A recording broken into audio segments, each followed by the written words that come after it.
এখন বক্তব্য রাখবেন মাননীয় সদস্য সৈয়দা জাকিয়া নূর, 162 কিশোরগঞ্জ 1। আপনার নির্ধারিত সময় 5 মিনিট। ধন্যবাদ মাননীয় স্পিকার।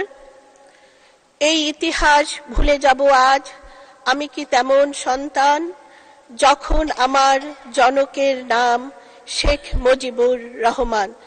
আমি বক্তব্যের শুরুতেই শ্রদ্ধা ভরে স্মরণ করি সর্বকালের সর্বশ্রেষ্ঠ বাঙালি জাতির জনক বঙ্গবন্ধু শেখ মুজিবুর রহমানকে। আমি শ্রদ্ধা জানাই 1975 সালের 15 আগস্ট জাতির জনকের সাথে নিহত তার পরিবারের সকল সদস্যকে।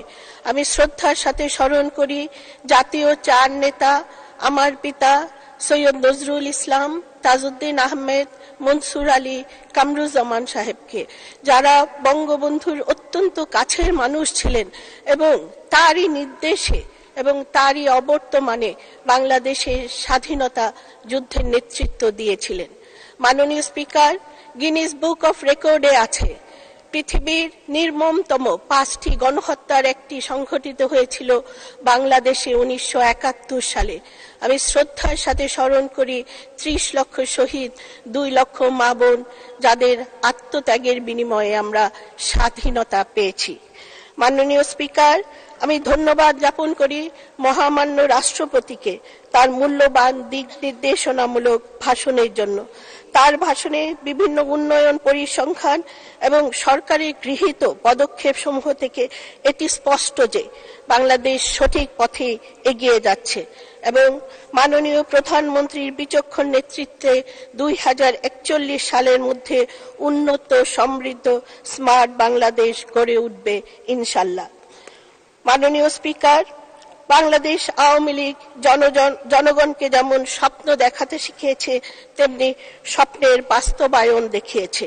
2008, 2014, 2018 নির্বাচনী প্রতিশ্রুতি সমূহের রূপায়ণ সকল মহলের কাছে স্পষ্ট। পদ্মা সেতু, মেট্রো রেল, অসংখ্য ভৌত অবকাঠামো সহ মাননীয় প্রধানমন্ত্রী শেখ হাসিনার বিশেষ উদ্যোগ, আশ্রয়ন প্রকল্প, ডিজিটাল বাংলাদেশ, শিক্ষা সহায়তা কার্যক্রম, নারীর ক্ষমতায়ন, কমিউনিটি ক্লিনিক বদলে দিচ্ছে পুরো বাংলাদেশকে। মাননীয় স্পিকার, 2024-এর আওয়ামী লীগের নির্বাচনী ম্যানিফেস্টোতে 11টি বিষয়ে উল্লেখ রয়েছে। সংক্ষেপে বলতে গেলে এই অঙ্গীকারের মধ্যে রয়েছে কর্মসংস্থান বৃদ্ধি, স্বাস্থ্যসেবার উন্নয়ন, আর্থিক খাতের বিশৃঙ্খলা নিরসন, জিডিপি 8% রাখা, অতি দরিদ্র সংখ্যা শূন্যের কোঠায় নামিয়ে আনা। পূর্বের ধারাবাহিকতায় জননেত্রী শেখ হাসিনার সরকার এবারও কথা রাখবে এবং স্মার্ট বাংলাদেশ বাস্তবায়নে এইসব উদ্যোগ কার্যকর ভূমিকা রাখবে বলে আমি মনে করি। মাননীয় স্পিকার, এবারের নির্বাচন নিয়ে দুটি কথা বলতে চাই। দেশি বিদেশি সমালোচনা এবং ষড়যন্ত্র মোকাবেলা করে একটি স্বতঃস্ফূর্ত অংশগ্রহণ এবং সুষ্ঠু নির্বাচন অনুষ্ঠিত হয়েছে, আর সেটি হয়েছে জননেত্রী শেখ হাসিনা সরকারের অধীনে, তথাকথিত অনির্বাচিত ব্যক্তিদের দিয়ে নয়। কোন দল যদি অভিমান করে নির্বাচনে না আসে তার দায়ভার তাদেরকে নিতে হবে, বিবেকবান জনগণ সেটি নেবে না। তারা এবারও পুড়িয়ে মানুষ হত্যা করেছে, অসংখ্য যানবাহন ক্ষতি সাধন করেছে। আশা করি তাদের শুভ বুদ্ধির উদয় হবে।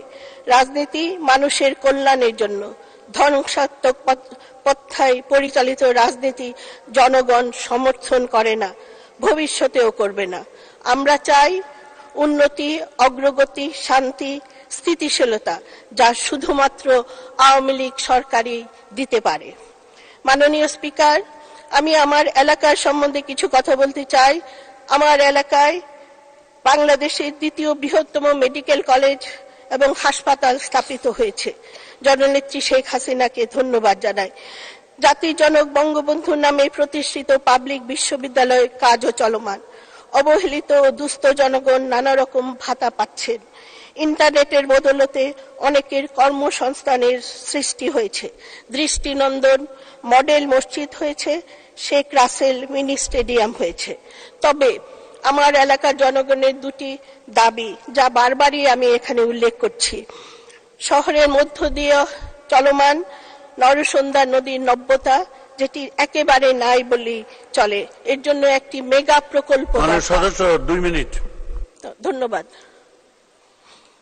আর দুটো শহরের যে আমাদের কিশোরগঞ্জ সদর শহরটি, সেটি অতি প্রাচীন একটি শহর এবং অপরিকল্পিত শহর। এই শহরের আধুনিকায়ন অতি জরুরি। এর জন্য চাই ডিটেলস প্ল্যানিং এবং মেগা প্রকল্প একটি।